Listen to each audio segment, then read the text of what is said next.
Rutinan kita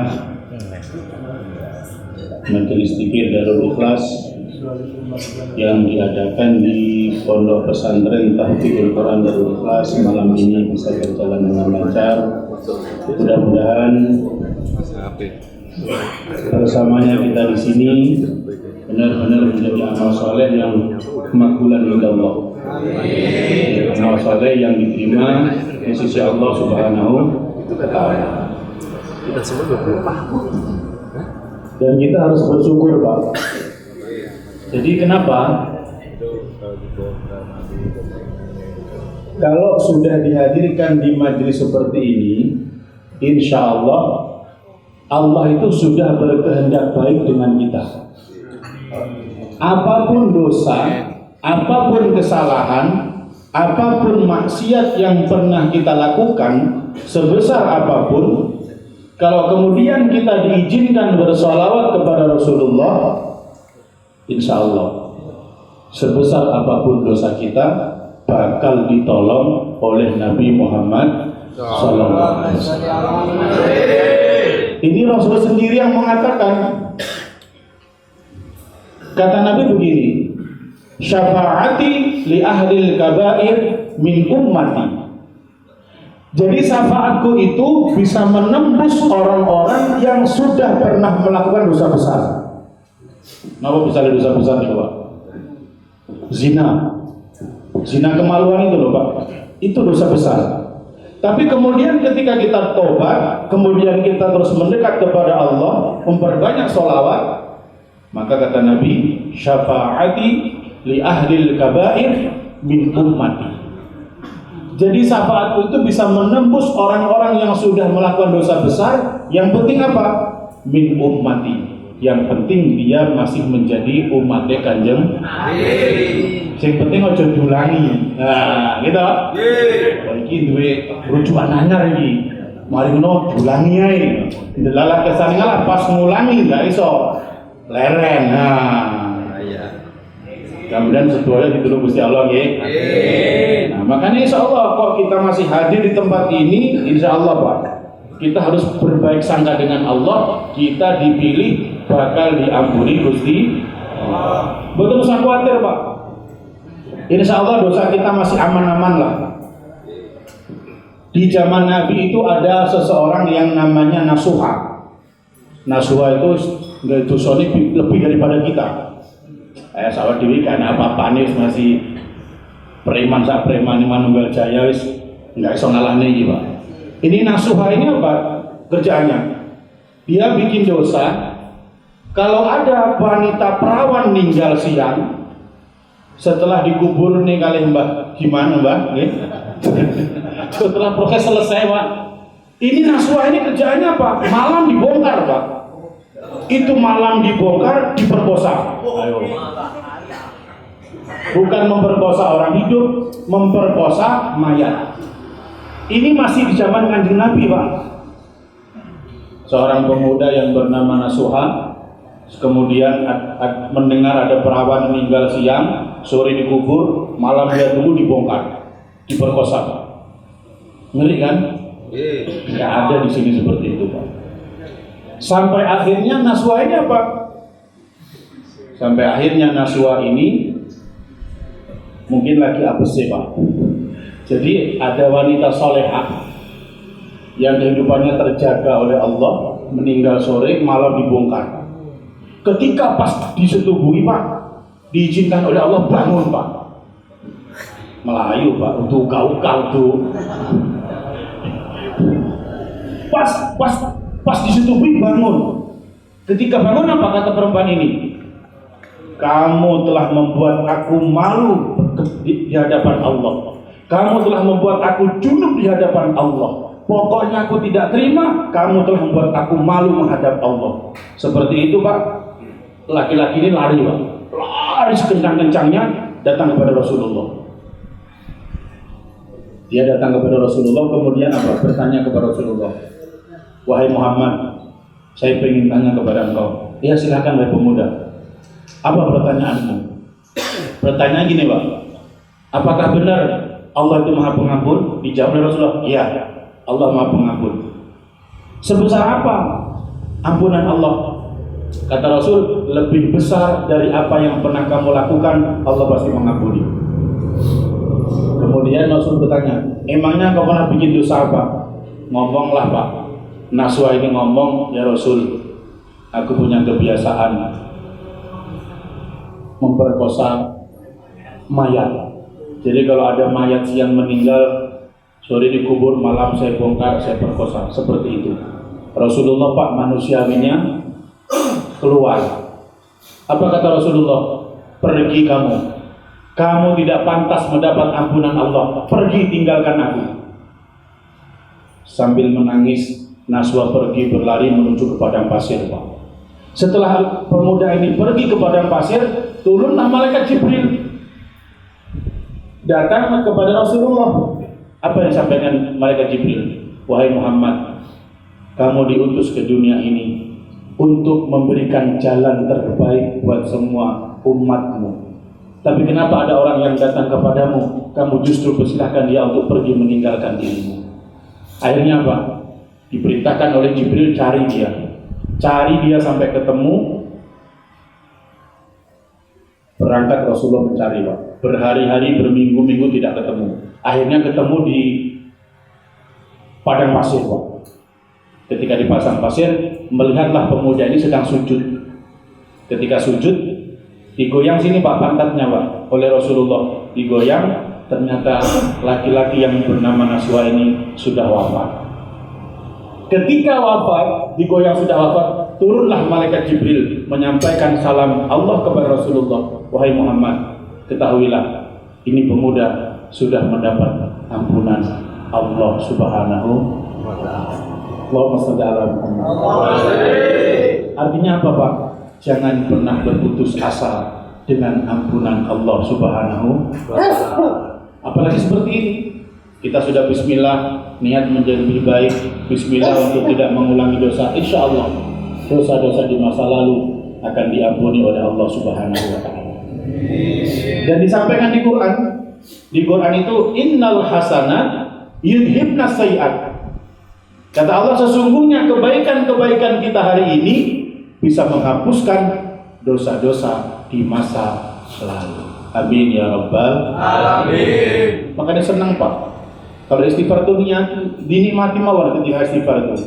Astagfirullahaladzim sampai ngiling-ngiling. Terlintas dosa dimintakan ampun, terlintas dosa mintakan ampun. Insya Allah.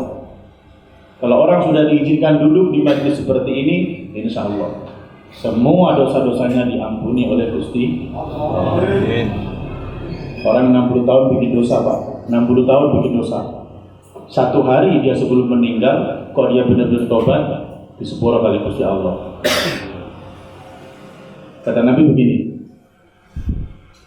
malaikat Jibril datang kepada Rasulullah dan mengatakan begini, man taba min ummatika qabla mautihi biyaumin qubilat taubatuh. Siapa yang bertobat satu hari sebelum dia meninggal dan dia bagian dari umatmu Rasulullah, qubilat taubatuh, tobatnya diterima oleh Gusti Allah. Tapi ditunda-tunda, gue esok bener tobatnya.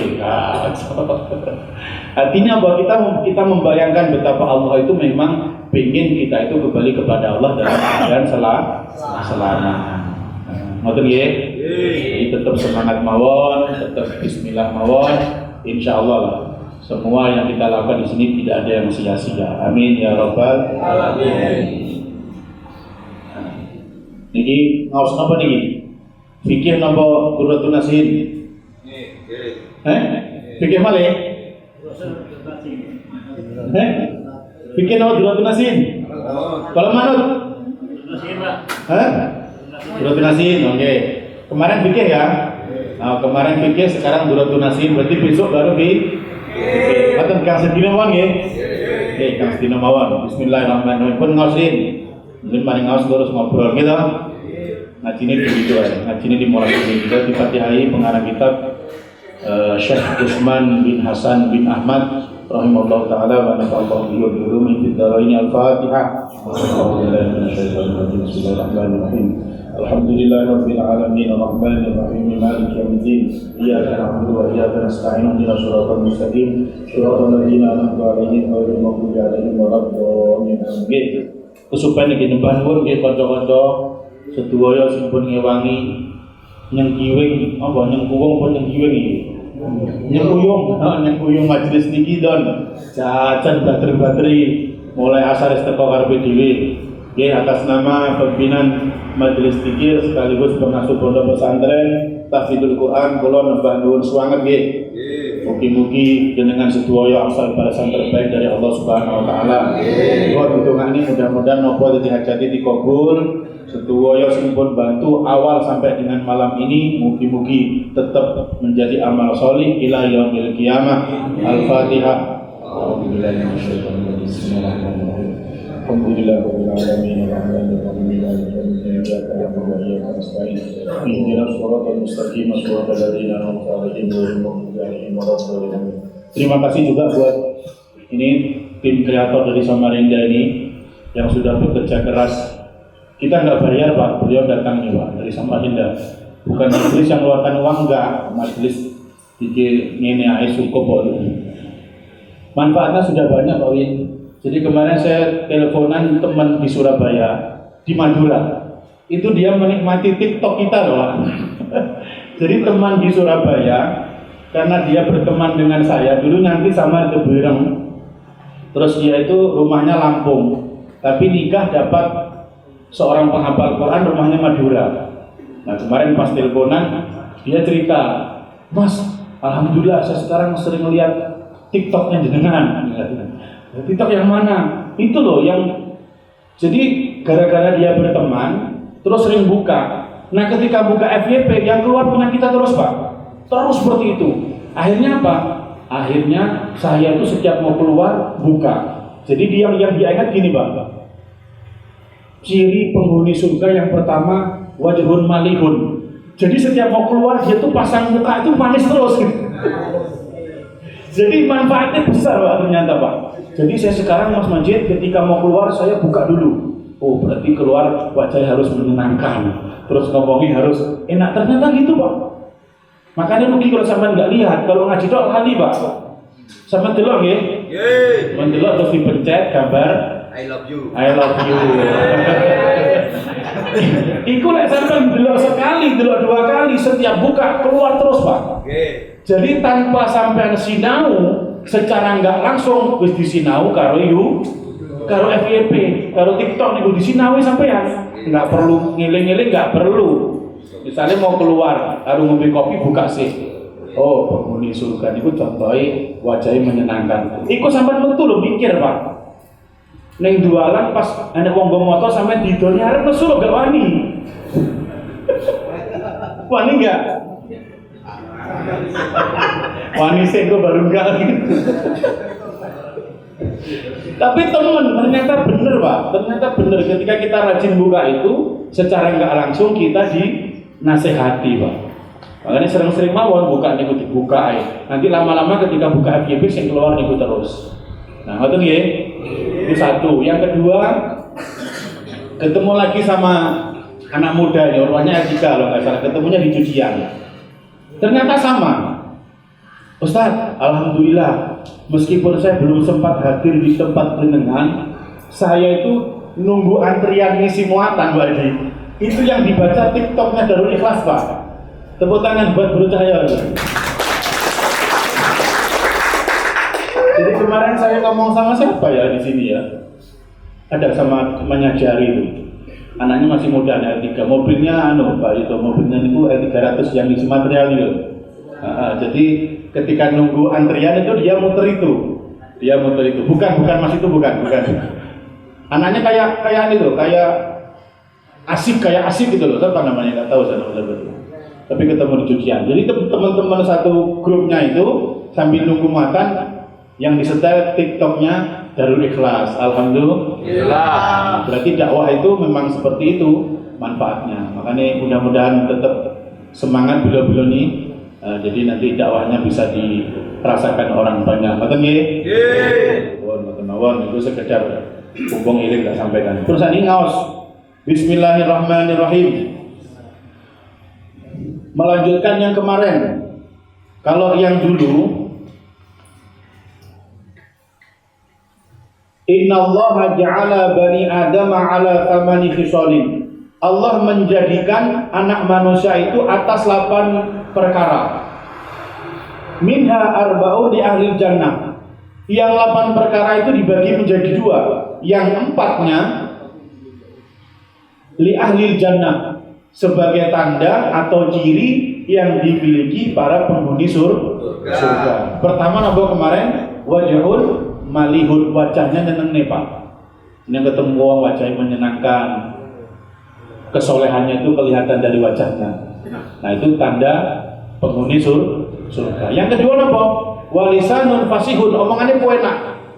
Tidak ngomong nggak pernah ngelekit ngono. Pokoknya ngomongnya wis tenang, enak, yo menghargai. Enak wong ngomong di rumah ini tenanan. Kita kan enggak. Kocok ngomong jagongan ada dengan HP ya. Gitu? Nah itu PR buat kita Pak itu Pak. Awal dia di depan ada kocok wong loro gini. Terus mari ngono dia cerita, ada iya setengahnya, iya nah itu. Ternyata itu kurang. Nah, terus yang ketiga apa? Wa qalbun taqiyun. Hati yang takut kepada Allah. Niki ditunjukkan dari hari-harinya. Ditelok ya wong iki ketok ya karo tangga api, enek adzan ya sok-sok ya salat jamaah. Seperti itulah tanda-tanda kesolehannya. Ngoten nggih? Terus yang keempat apa kemarin? Wa yadun sakhiyun. Tangan yang suka memberi, senang bersedekah, membantu masjid, membantu musola, bantu tonggo sing kurang mampu, seperti itu. Nah itu perkara-perkara yang menjadi ciri calon penghuni surga. Nah sekarang kita kebalikannya, yang empatnya yang kita bahas malam ini. Bismillahirrahmanirrahim. Yang keempatnya apa? Wa arba'un li ahlin nar. 4 perkara ini yang dimiliki sebagai ciri penghuni neraka. Nah ini PR Pak, makanya nanti kita harus yang kemarin 4 itu kita kerjakan, yang 4 ini kita tinggalkan. Nah ini fungsi ngaji ngeten iki. Makanya kalau kemarin belajar fikih itu tata cara kita beribadah menyembah yang ini Gusti Allah. Nah kitab Durratun Nasim ini kitab akhlak, bagaimana keseharian kita. Ini penyemangat Pak. Kita nggak cukup fikih tok. Terus fikih wapi tapi nggak ngaji akhlak. Yo bersolat tok sing apik Pak. Karo tonggo mencocok, enggak beres juga itu. Gitu? Nggih. Nggih betul. Nanti ketika dia meninggal, ini orang ini baik-baik nggih. Sing niki wau, sing biasa dipermuti, api opo? Ada 1 orang saja Pak yang mengatakan dia tidak baik, enggak selamat kita Pak. Paham ya? Ada orang lepas mayit. Niki saya nggih. Saya enek wong sitok. Api opo? Ini loh ngomong gini toh. Nanti menjadi pemberat ketika depan-depan karo Gusti Allah. Makanya Kanjeng Nabi mengajarkan apa? Mukanya yang manis, omongane sing penak gitu. Terus berdiri karo Gusti Allah, terus seneng sedekah. Sedekah juga iku ngarakne tangga seneng. Nggih, mboten? Masak apa iwak 10 kilo bagi tangga kabeh seneng mboten? Niku sok nek tekoki. Niki saya mboten. Oh, sae. Karena sering wae. Iku berarti wayadun sakhiyun. Dalam aweh ha? Paham ya? Oh, itu beres. Tadi yang keempat ini penghuni neraka pertama apa? Wa arba'un li ahli nar. 4 yang menjadi tanda ciri penghuni neraka apa? Pertama, wajhun abisun. Wajahe serem. Diwesi gampang merengut, tidak bersahabat. Awak dhewe saiki kenek kabeh. Tepuk tangan buat awak dhewe. Niki fungsi ngaji niki. Nggih toh? Fungsi ngaji ini berarti besok atau nanti ketika kita keluar rumah pasang muka yang menyenangkan. Nggih. Keterangan ini ngono gak usah akeh karena waktunya setengah 10 ini. Nanti dibahas panjang lebar. Terus gimana Ustaz dengan orang yang misalnya jelas-jelas wong iku ngelarani awake dhewe. Awake dhewe mukanya harus gimana? Mukanya gimana, Pak? Ya tetap harus kita menyenangkan, harus kita maafkan. Wong angel. Angel itu kan urusan hati, Pak. Yang penting jawabannya tetap manis. Sekarang gini loh, Pak. Ngapain kita mau marah dengan orang yang menyakiti kita? Wong Kanjeng Nabi saja, orang yang sudah berbuat dosa ditolong karo Kanjeng Nabi, Pak. Syafaati li ahli al-kabair min ummati. Wong masuk itu so gede tetap ditolong oleh sahabatnya Kanjeng Nabi. Terus awak dhewe dilok nyarep nesu, terus gak bentekoan, ya bahaya, Pak. Bahaya pol. Paham ya? Wes di sepuro ae kok ade nyepuro bakal oleh balasan sing luwih akeh kok kene Gusti Allah. Allahumma sholli ala Muhammad. Semua ada gitu. Kita kok pas harus situasi gitu. Yang kedua apa? Ciri yang dimiliki oleh penghuni neraka yang kedua apa? Walisanun fahishun. Omongane keji, omongane gak penak, gampang adu domba, gampang fitnah. Naudzubillah min. Ini ciri, Pak. Kita harus menjauhi. Sekarang gini, kalau kita ngerasani membicarakan keburukan orang lain, itu nanti, Pak, balasannya di akhirat. Ya, di akhirat itu dosane wong ya dijiko, amal awak dhewe dipek wonge. Ngoten lho. Itu kalau kita membicarakan keburukan orang lain. Tapi kalau kita memfitnah orang lain, enggak usah nunggu akhirat. Sampeyan delok ae. Dunianya sudah langsung dibalas, akhiratnya tambah parah. Naudzubillah min. Makanya ini harus kita jaga lisan kita. Makanya kata Nabi, salamatul lisan bihifdil lisan. Jadi salamatul insan bihifdil lisan. Jadi salamatul insan bihifdil lisan. Selamatnya manusia itu kalau dia bisa menjaga lisannya. Kalau ngomongin enak ya selamat paling gini, Pak. Sampai ngomongin enak ketemu di jalan ban kempes gitu dideki. Tapi kalau sampai ngomong gak enak ketemu di jalan harus sampai kering itu dorong motor itu lek ono garuk ngoten, Pak. Oh, bener, Pak. Kasih tinggi masuk lagi. Pak, ini disantau wis ono gak ngawur saya. Nah, niku nggih. Jadi golongan yang kedua yang menjadi ciri penghuni neraka adalah walisadun fahishun, omongane nyelekit, omongane menyakiti, suka adu domba, suka menfitnah. Naudzubillah min. Cara Jawa niku pokoknya omongane tidak bisa dipertanggungjawabkan. Enggak kena seminta dicontoh. Jadi sak karepe dhewe. Naudzubillah min. Pun sing ketiga, wa qalbun syadidun. Sifat atau ciri yang dimiliki oleh penghuni neraka yang ketiga adalah ati sing atos. Pripun ati sing atos niku, Pak? Tidak bisa menerima hidayah Gusti Allah. Diomongi gak mempan, diomongi panggah ngengkel, diomongi sing apik dia tetep gak mau terima. Itu namanya qalbun syadidun, hati yang atos. Qalbun atosun jadi baik. Pernah kan ketemu ngoten niku, pernah kan? Pernah boten? Awak dhewe iki lho, Pak. Kok atuh-atuh. Kapan awak dhewe ngoten niku diomongi bojone, Mas, bilang salat wis adzan, engko dhisik. Lha iku, Pak. Kalau diterus-terus ning ngoten niku dadi qalbun syadidun, hati yang keras. Terus pripun carane melembutkan hati pripun? Ingat ini Pak.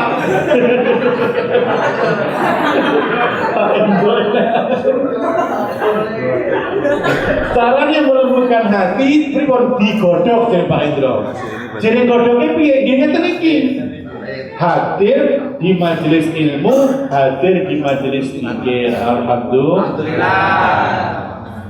Kalau wis hadir di majelis ini, insya Allah Pak hati ini sampai gampang lembut. Saya misalnya dongo nggak nangis, tapi sampai titeni aja. Pas kemudian Gusti Allah ngarepne sampean tangi bengi, sampean donga, di situ disentuh karo hidayah Gusti Allah, donga iso nangis, Pak. Bener, kenapa? Ya hadiah dari ini.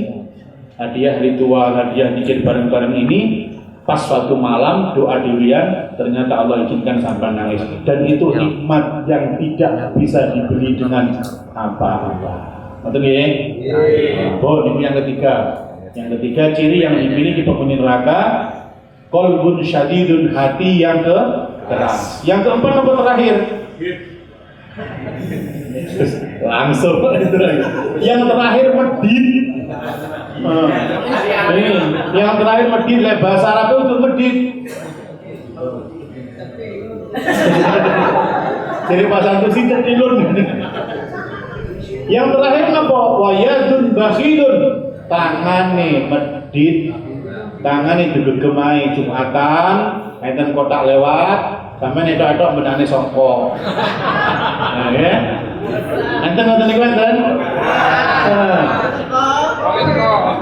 Terus mari ngono, neng warung karo koncone pengen bayar, golek toilet.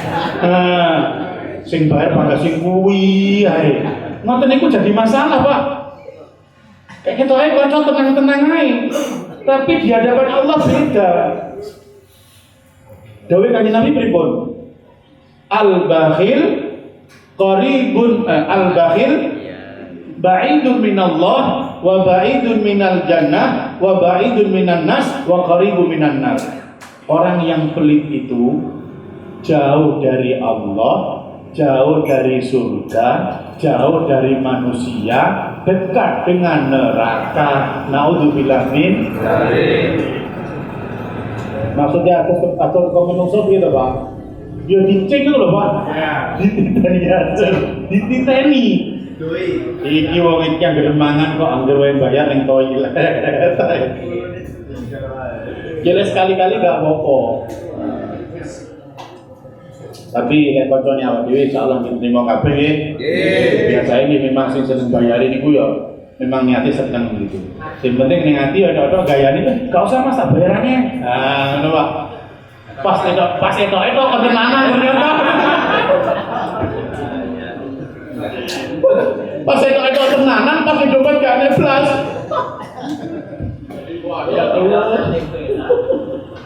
Nah, jadi niku Pak, 4 hal yang harus kita jauhi. Pertama napa wau? Wajahun abisun, wajahnya serem, gampang cemberut, gampang nesuan, pokoknya gak ajar blas, gak ramah blas. Niku harus kita jauhi, ngoten nggih? Latihan Pak, latihan jiwa buat Pak. Nggih. Terus yang kedua napa? Walisanun fahisyun. Omongane gak penak. Wis omongane gak penak. Kalau kok sok-soke kaya wis dhewe wis idos ya. Omongane gak ajar lho Pak. Berarti kudu belajar belajar. Yang ketiga qalbun syadidun. Sinten mawon yang memberi nasihat, wis kita belajar untuk menerima. Itu contoh hati yang tidak keras. Kan enak wong diomongi mangga bekiko, enak niku bahaya. Somen yo malaikat, ojo lewat kene lewat kono. Enggak kuat kene, lewat kono, lewat kene nyemplung tenan, Pak. Karena kebiasaane donyane wis ngengkelan. Ojo lewat kono, nggih lewat kanan. Enggak, aku lewat kene ae. Lewat kanan, lewat kene ae. Karena ning donyane biasa kalau akhirnya nyemplung, naudzubillah min dzalik. Itu wis doyan sampeyan Gusti Allah. Sing terakhir wae napa? Sing terakhir wayadun bakhilun. Nah, harus kita jauhi. Tangan sing pelit, tangan sing digegem harus kita jauhi. Pun percaya mawon, latihan ini dari yang 2000, Pak. 2000 Jumat niku lho, Jumat niku dhuwit 20.000 sampeyan ijone 2.000-an. Oleh 10 Jumat. Boten 20.000 niku dijone 2.000-an dikasih ciri-ciri langsung. Oh, 10 Jumat yo parah itu. 2.000 10 Jumat. Itu suwan lah. Dikantongi campur Pak, enten sing atusan karo 2.000-an. Berhubung niku kotak etas lewat karo Pak ditarik, ini cepet-cepet. Ingkang dilebokne sing mlebu sing 100.000 rong dina rong bengi demam. Mergo kleru waya 2000 ganti 100.000. Tapi ampun biasa ya mboten. Jadi sedekah itu bukan karena kita kaya, tapi hati kita yang merasa dikayakan oleh Gusti Allah. Ngoten nggih? Nggih. Dan jenengan kudu yakin, Pak. As-shadaqatu tadfa'ul bala. Sedekah itu mencegah bala. Contoh. Sampai takdirnya pulang Jumatan, takdirnya kecelakaan, Pak. Kecelakaan. Tapi kemudian ketika kau tak lewat, sampai sedekah 50.000. Pulang tetap kecelakaannya Pak, karena sudah takdir. Tapi beda. Kalau tidak sedekah bisa jadi kaki patah, tapi karena sedekah sing suwek, sing beset gun motor. Itu yang dimaksud as-shadaqatu tadfa'ul bala. Takdir tetap berjalan. Tapi bedanya hasil dari sedekah itu bisa langsung dinikmati dari yang bersedekah. Ngoten nggih? Jadi ini 4 hal yang menjadi ciri penghuni neraka. Mudah-mudahan kita pelan-pelan bisa meninggalkannya. Ngoten nggih? Sitok-sitok Pak langsung yo angel. Pertama berarti lek ketemu wong wis belajar praktek. Ngoten nggih? Terus ngomong-ngomongan juga belajar enak. Terus habis itu ya terima hidayah, terima nasihat. Yang terakhir bismillah. Belajar kecil-kecilan untuk bersedekah. Nah, niku kajian kita hari ini mugi-mugi manfaat.